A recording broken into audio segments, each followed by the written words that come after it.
फळ्यावरती आपल्याला उत्तर दिले आहे. आता आपण 7, 6, 8 या 34 बरोबर काय नातं आहे, म्हणजेच 9, 5, 7 दिलेल्या पर्यायापैकी कोणत्या संख्येशी नातं आहे ते आपल्याला आता करायचं आहे. तर आपण अगोदर गुणाकार करून बघूया. 7 गुणिले 6, 7 गुणिले 6, 7 सख 42. बरोबर. आता 42 मधून आपण हे राहिलेले 8 वजा करूया. 42 वजा 8 किती रे मुलांनो?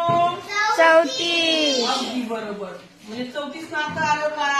तसं आपण हे पण करून पाहूया. 9 गुणिले 5 किती 9 पाहिजे? 45. आता 45 मधून राहिलेले 7 वजा करूया. 45 वजा 7 किती बरोबर करावं बाकी? 38. अगदी बरोबर 38. म्हणजे 38 पर्यायामध्ये आहेत का? क्रमांक म्हणजेच प्रश्नचिन्हाच्या जागी येणारी संख्या कोणती आहे?